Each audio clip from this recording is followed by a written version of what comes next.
I really don't want to break up fellowship, but we probably should start. Good morning. So today we're going to be in chapter 3 of 1 Peter, and we're going to talk about suffering for righteousness. And it's been a theme already.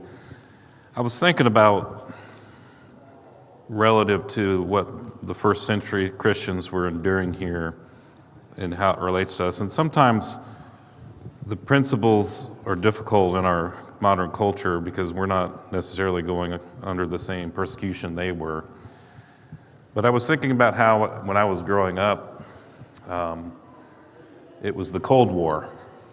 I'm just old enough that we still would get under your desk drills. How many have done those drills where you get under your desk in case of a nuclear attack? We still did that, which probably wouldn't do any good, but that was the thing to do. But I was thinking about how less complicated the world seemed sometimes when who your enemy was clear. And I think that's part of what the struggle is sometimes when we're relating to 1 Peter, is that they were clearly undergoing tremendous trials, tremendous persecution. It's being addressed in this book, and maybe we're not. And we have gone through some periods here in our country where it has been less safe to be a Christian, where we are in institutions that have impact on our daily lives. We may have been asked to do things that might go against what God wants. But that has lessened a little bit in our present state. And so to get the concept of suffering for righteousness, I think we need to dig a little bit deeper. And it's so interesting. Dan's lesson this morning, I think, really ties into this. But what does living for God look like, and how can that result in suffering? When it's overt, like what the Christians were facing in that time, it's pretty easy to understand. In a period where it's less overt, you kind of have to figure out where the balance is. And I think that's part of what we're going to discover in today's class, because you can bring on, some suffering by having an overtness, a being overly dogmatic or overly legalistic, and kind of bring it upon yourself.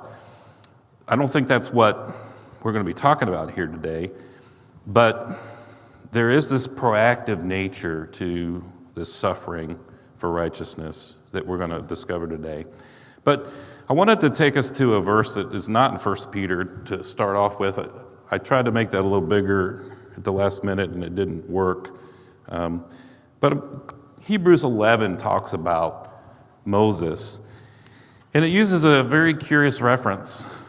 By faith, Moses, when he had grown up, refused to be called a son of Pharaoh's daughter, choosing rather to endure ill treatment with the people of God than to enjoy the passing pleasures of sin, considering the reproach of Christ greater riches than the treasures of Egypt, for he was looking to the reward. That verse almost summarizes for us what we're studying, but it's going to be maybe helpful in some deeper things we're going to get to towards the end of this chapter, because what would Moses know of Christ? He would only know of him prophetically, right? I think that's going to be helpful in our study as we get to some things later in this chapter, because we mentioned that there's some difficult concepts in 1 Peter, and we're about to hit them head on. And they're going to come up multiple times, so we don't have to unpack it all right now. But I think this verse is good in kind of helping us start to form a mindset around what we're going to talk about today. But the first verse we're looking at is verse 13. Who is there to harm you if you prove zealous for what is good? But even if you should suffer for the sake of righteousness, you are blessed, and do not fear their intimidation, and do not be troubled. We struggle sometimes with this concept of if God is on our side, why are we supposed to suffer? How can we be expected to bless those who are making us miserable? So to answer that question, Peter's going to ask some questions, and he's starting with this one. Who is there to harm you if you prove zealous for what is good? Of course, that's kind of a rhetorical question, because if you take this to its extreme 100 years from now, the answer is clearly no one can harm us. But in the present day, we realize that we can endure some suffering for it. But he's setting up this idea that we're not to be intimidated by what happens to us in this life. And he again quotes from the Old Testament, as we've been seeing. But we were talking about at the end of class last week, just a little teaser on this concept that in reality, the man's condition is to suffer. We talked about how, just briefly in some quotes of kind of a modern philosopher, let's say, that in the garden we see, because of the fall of man, there's this suffering that we all kind of endure. There were consequences for women, there were consequences for men. But Peter, in this book, constantly goes back and forth on this concept of suffering for doing wrong. So you suffer for doing something that's against the law, something that is against God's law, that we know what it is. And then suffering for doing what is right or what is good. And then he's going to take it even a little bit further from this idea of choosing to suffer for following Christ. And this last figure is supposed to be Peter here, because in Acts chapter 5, we see this example that he rejoiced for suffering. And so it was mentioned today in Dan's class, and I, just for the sake of time, I omitted it, but, almost everybody who thinks about what happens in this life gets a mentality around suffering. If you're somebody who's just going to indulge in everything for the flesh and kind of ignore your suffering by, let's say just saying yes to everything, then you're just trying to put off suffering. Maybe you're trying to do everything you can to mitigate suffering, like you get as much wealth as you can, you try to be as healthy physically as you can, and yet no one can completely escape it. So Paul kind of gives the same kind of ideas in this beautiful verse in Philippians chapter 3 and verse 10, where he's really challenged this idea that for the Christian, we're called to suffer from this aspect of knowing Christ. So the verse is simple enough: that I may know him and the powers of his resurrection and the fellowship of his suffering, being conformed to his death. We sing a song that was written in the 90s that goes on to say, share, joy follows suffering and life follows death. So from this kind of concept, we're going to go in the next 2 weeks, and not today specifically, to this idea of suffering as a Christian and what that looks like. But today we're talking more specifically about suffering for doing what is right. And there's this beautiful fruit that comes from it. And this is the verse where it kind of hinges on. If you go back to verse 14 in 1 Peter chapter 3, before we get to this verse, and just leading into this verse, I just want to capture that for a second.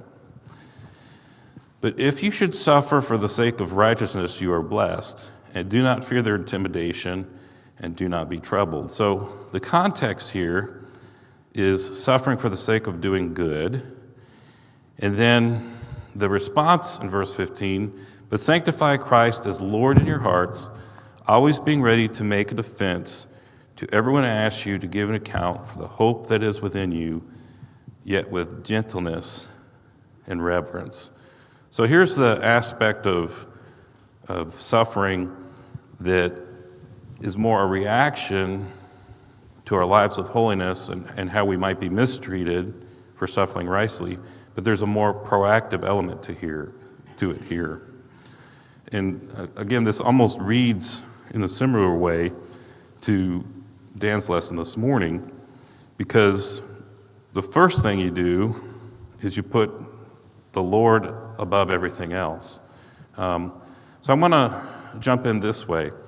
So suffering for righteousness, or suffering for doing good, is kind of answering these questions. If you're going to do it, the first thing you have to do is put God first, because then you're going to live this holy life that is going to be in very much a contradiction to the world that you're living in. And Christ is the motivation for doing that. But there is this byproduct that happens. When you choose to be overtly Christian, let's say, and people notice, right? People notice when you make different decisions than they do, and the result of it is you might be given an opportunity. So there's that proactive element to suffering for doing what is good. So the response is to be ready. What are we to be ready for? What are we to be ready with? Explain the hope. Okay? What does that look like? What does that mean? Peter's not being very specific there, is he?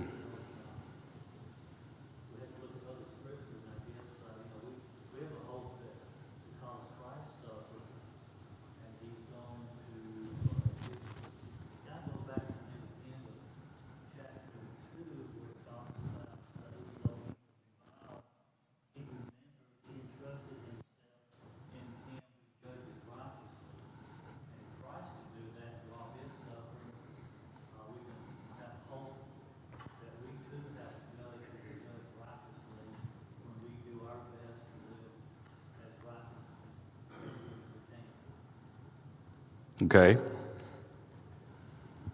What else could being ready to share our hope look like? Time and money. Okay. So it could come out in different forms. So maybe to help with this, I think one of the things that we can do is think about what happened a lot of times in Jesus' ministry.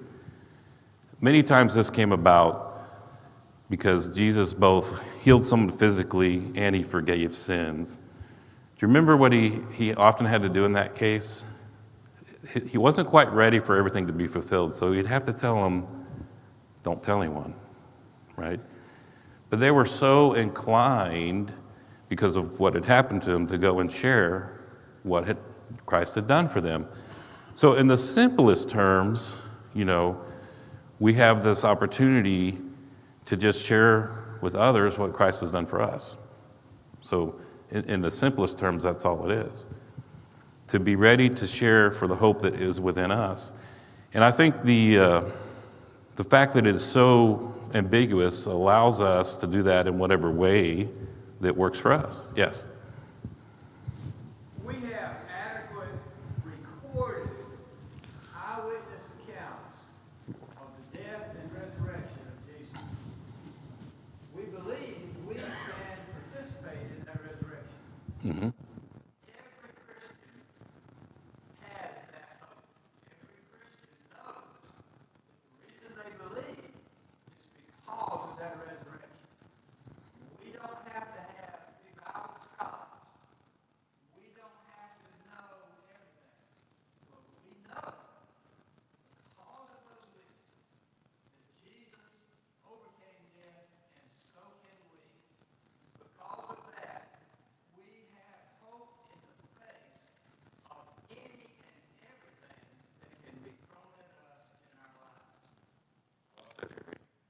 Yeah, so there isn't this big formula of what it means to be ready. You just have to be a follower of Christ and know what he's done for you. And that's the starting point. There's a term that most of us have heard, carpe diem. It's this idea of always being ready. And I think that's where, in our modern world, maybe it's an area that we often fall short. I certainly fall short myself. But I really think of this idea that you need to be, when you wake up each day, be looking for that opportunity to share someone the hope that's within you. And I hate to use this analogy. I have my dog socks on today. I have a border collie. Someone gave me these socks. If my kids give me socks like these, I'll wear them occasionally. But border collies, unless you have a lot of time, I wouldn't get a border collie. They're dogs that need a job. But mine is 12 years old, and she thinks she's 5 sometimes. But one of the things, if you've ever watched a border collie, when they're outside, they just sit there perched, ready to pounce all the time. Their head's on a swivel. You know, if you're trying to pet them, they're like looking around you to see, is there a squirrel? Is there a chipmunk? Is there something I can chase? Is there something that I need to hurt? Is there something that I need to do? And I think that's kind of the idea here, is that in our daily life, as we set ourselves apart to live the Christian life, are we thinking about being ready to give an account?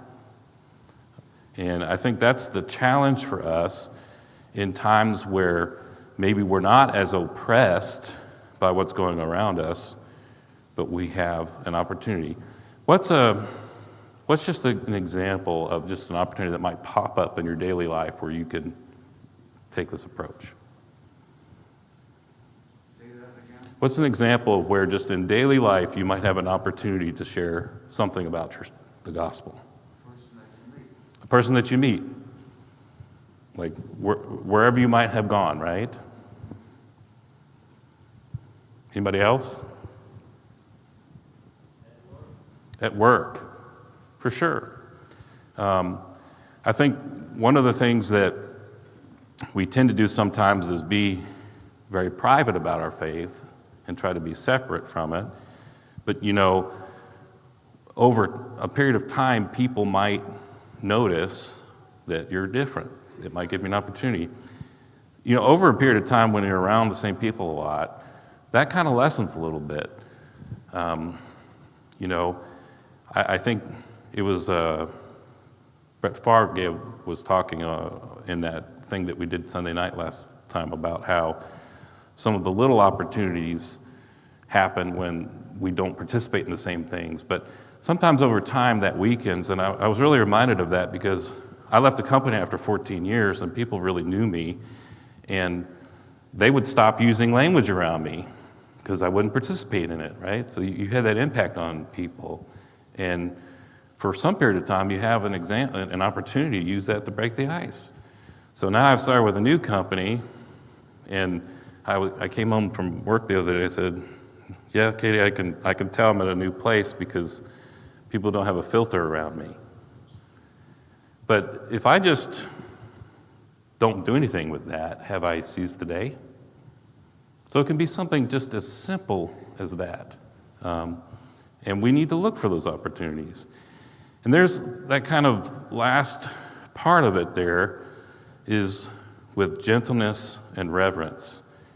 Because I think, you know, what happens if we're not gentle about it? You know, we could probably all become the soapbox preacher and go stand in a corner in Nashville and try to bring people to Christ. And not that there's necessarily anything wrong with that. You're using your right as freedom of speech to go out and do that.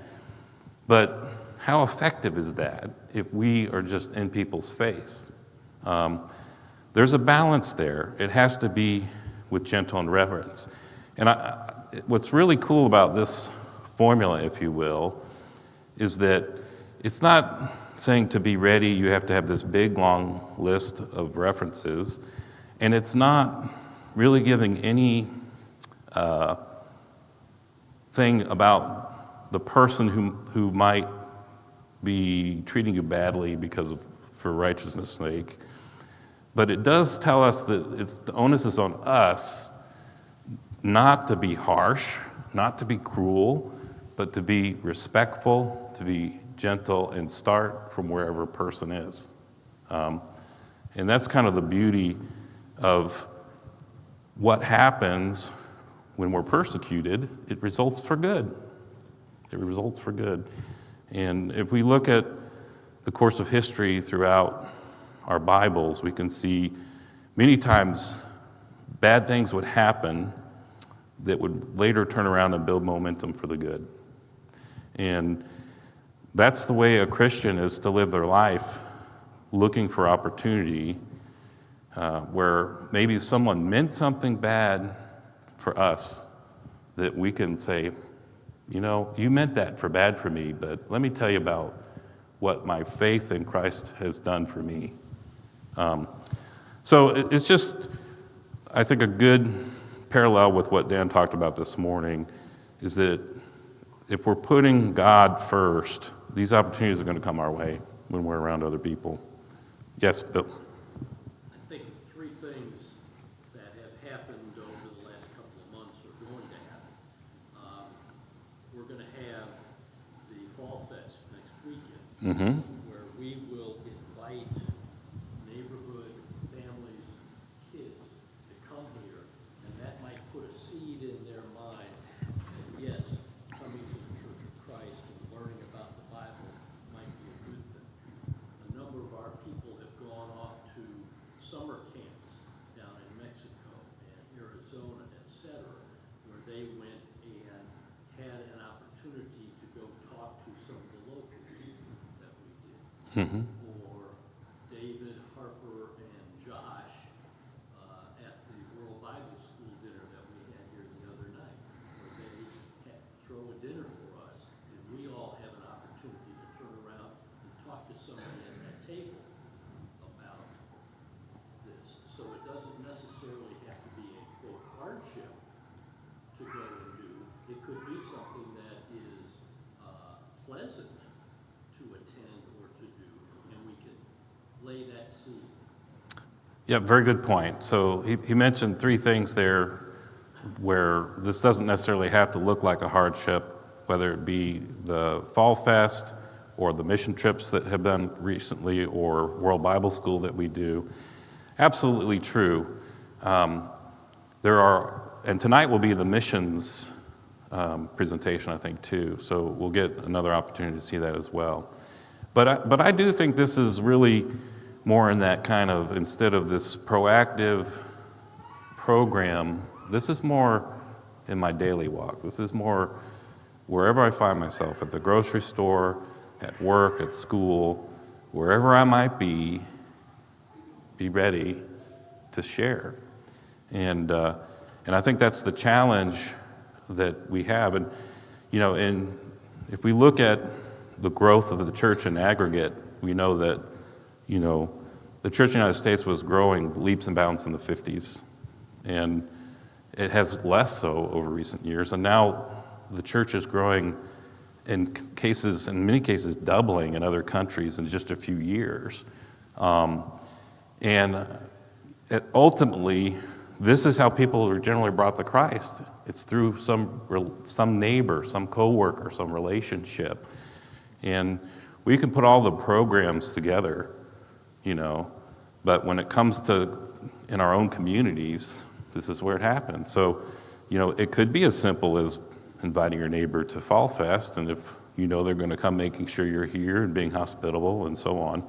That's not very painful. But at the same time, it is putting God first, right? You may have some other thing. Your favorite SEC team might be playing, and you decide to come Fall Fest instead, or whatever it might be. But anyway, we're going to continue on because we're going to run out of time to get to some more difficult passages. But this is an interesting kind of summation verse, for it is better if God should will so, that he should suffer for doing is right rather than for what is doing wrong. This is the theme that we've been talking about this whole time. And then he's going to take it in terms of what Christ did. And the next verse is where it's going to get complicated. For Christ also died for the sins once for all, the just for the unjust, so that he might bring us to God, having been put to death in the flesh, but being made alive in the spirit. So this kind of formative verse is important because he's saying what the work of Christ was in terms of Christ doing this once for all. So that's for all of humanity for all time. And the verse we started with about in Hebrews about Moses also kind of indicates that, Christ was working in the Old Testament. And so we have this verse that really gets complicated. We'll just read it here. In which also he went and made proclamation to the spirits now in prison, who once were disobedient, when in the patience of God kept waiting in the days of Noah, during the construction of the ark, in which few, that is 8 persons, were brought safely through the water. So before we get to here, let's go to 2 Peter chapter 3 for a minute. Because Peter says something in here I think it's kind of interesting. He's talking about Paul. And we'll pick it up in verse 15, about halfway through. So 2 Peter chapter 3, verse 15, about halfway through. Paul, according to the wisdom given to him, wrote to you, in verse 16, as also in all his letters, speaking in them of these things, in which are some things hard to understand. So Peter is talking about how Paul is sometimes saying things that are hard to understand. Well, Peter's saying things that seem hard to understand. and this is going to be one of them. But the funny thing is, I was thinking about that. Peter didn't think what he was saying was hard to understand. I have to wonder, if after people read Peter's book, if he, or this letter, if he could go, Peter, could you just explain this to me a little bit? I'm struggling a little bit here. Maybe they did, maybe they didn't. But this passage talks about, again, what Jesus is doing for all of mankind for all time. And if we look at it from the standpoint that that's what it's talking about in context, it's not that difficult. But when you start to really dig down, you can go down some real rabbit holes. And a lot of it has to do with just these first formative verses here, where when did Jesus go and proclaim to people who were in prison in a spiritual sense? And the language is somewhat challenged depending on what version of the Bible you have. If you have the NIV, for example, versus a New American Standard, in this kind of formative statement in which it might read something, whom, for example.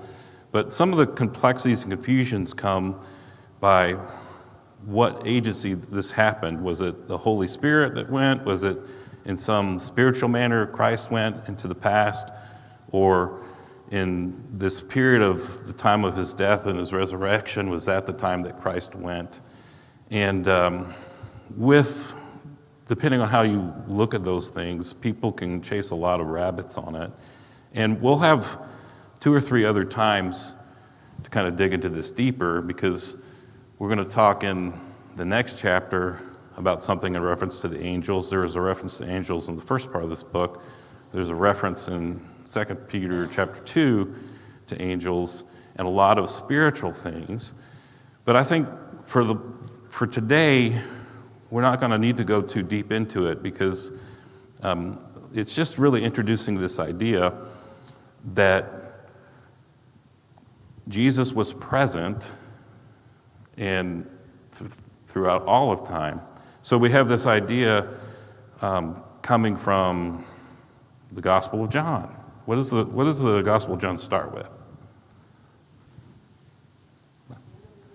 In the beginning was the Word, and the Word was with God, and the Word was God, and the Word became flesh. So throughout many verses of Scripture in the New Testament and Old Testament, we have this concept that Jesus participated in all of that. And so we looked at Moses in terms of him joining the Israelites and leaving the shelter of being in the Egyptian royal offices. But this specific instance, Peter wants to take us back to Noah's Ark. And when we talk about Jesus preaching to those that were in prison, we can look at this in the context of Noah's Ark, that maybe those in the past who did not follow God also received this message, which they did, obviously, the message that Noah taught, the message that Moses taught, the message that we see throughout the prophets, the message that we see through David, all point to Christ. And, you know, we see that in Acts chapter 2 with Peter's first sermon. We see that with Cornelius. It's all a thread that strings together. And I think that's really the point. We don't have to get too caught up in it. In a way, though, if you think about it, this would have been even more important for those of this day, in Peter's day, to understand. What happens to someone who died before Christ came and was resurrected? Because they would have known family members, and they would have needed to understand very personally that the message of Christ had this kind of backward-looking nature. So that was really important. But then also, Peter gives us this great analogy, this great example of what salvation meant for Noah and his family to what salvation means for the Christian. So it'll go a little bit deeper into that here. But I think there's some things that really stand out to us when we think about salvation in Christ versus Noah's salvation. What are some things that maybe could stand out to us from this passage about our salvation compared to Noah's physical salvation? Well, of course, baptism. He's going to talk about that in a minute. What else? He took a lot of abuse from the people around him. He was thought of as crazy, Yes. even though he was trying to bring a message to them. Yep. Very good point. Very good point. Falls very much in line with the theme of Peter, where if you are a God follower, you could be abused for it. He was very much abused for it. That's a good point. Someone else? I saw another hand. Maybe not. One thing that's striking is just how digital salvation was. 8 people were saved. It's hard to pass through that quickly to realize just how corrupt and evil the world was and how definitive salvation was then. You were either on the boat or you weren't. So I think that's a very powerful analogy when it brings us to the next verse.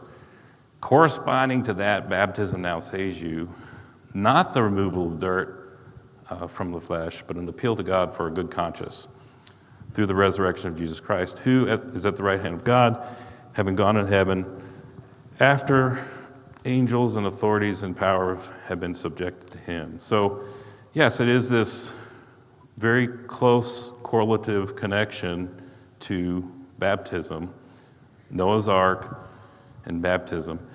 One of the statements in here that is a little more difficult for us too is this idea of an appeal to God for a good conscience. And some of that is because of the way we think about conscience. There's 2 words that are in this section or around this section that have a little bit different meaning in the original language. One is conscious and the other is shame. And both of those, we in our culture see that as only an internal thing. But they would have understood it to be more a combination of internal and what was going on around you. So this idea of conscious having a more outward meaning in the context of this brings to light that it's more about what Christ did, not what we do. It's not so much about our appeal. Christ is appealing on our behalf because we are part of what Christ did for all human being for all time in the cross. We could talk more about that, but we just have a few minutes today. I want to kind of get to some of the closing stuff here in the minutes we have left. So really, when you think about it, this idea of suffering righteously has all the elements of emotional intelligence. You have to have self-awareness. You have to have self-awareness in that you're putting God first, not yourself, self-regulation, and that you're living this holy life that might lead to an opportunity to seize the day, share the gospel, tell someone the hope that's in you. Social awareness goes along with that. Relationship management goes along with that. And of course, this motivation because of what Christ did for us. So this is really kind of a pinnacle of what it really takes to develop an emotional intelligence, is to get to the point, which we're going to talk about in the next few weeks, where when trials come because of your faith, you look at them with joy. And that's tough to do, but it's what we see as an example in the New Testament. So these last couple of questions here: how do I feel about always being ready to make a defense? Do I feel like I'm always ready to make a defense? You know, if I was to give a homework assignment, I would say for myself and maybe for this class, is in your morning prayers or your evening prayers, maybe pray that I'm ready to make a defense from the hope that's within me, that I will look for that opportunity on Monday and on Tuesday and see what happens. And then I think, kind of to capture the end of that verse, how does it make others feel if I don't make a defense with gentleness and reverence? I think that's an important part, because we can kind of be our own worst enemies in that we turn people off by the way we approach things. And I also think it's interesting that we're not supposed to share why one particular issue is a soapbox for us. We're supposed to share about the hope that's for us. So I think it also gives us some guidance to what we're sharing when we talk to other people. So next week, when we have the Fall Fest, or any time this week when you're in that situation, if you have that kind of thinking that, hey, I'm more about sharing what Christ did for me and what he did on the cross than I am about any particular thing about the issue that made it relevant. You got to start with the cross, in other words. We're out of time. I just want to kind of throw this up here. I used this 10 years ago. It's a painting. I think I want to get the details on it. It's pretty interesting. But it's depicting Peter. It's maybe a little hard to see with the lighting. And the rooster up on the wall there, and then, of course, probably Jesus being going towards the crucifixion, and Peter having denied Christ 3 times. And I really think, you know, as we're exploring these topics of suffering as a Christian and suffering for doing what is right, I can't help but think why Peter had such a strong appeal to us for this, because of his own experience, where he made these mistakes that really set the course for his ministry and what he ended up doing. And Jesus foreknew this and chose him to be this great important figure in the church, and yet he was the one who denied Christ so boldly. And so when we talk about opportunities to share the gospel, you know, I think, who are we when we look at this? You know, because we can, in a sense, be denying our faith if we don't take that opportunity. So I'll leave you with that. We're over time, but thank you very much. Next week, chapter 4.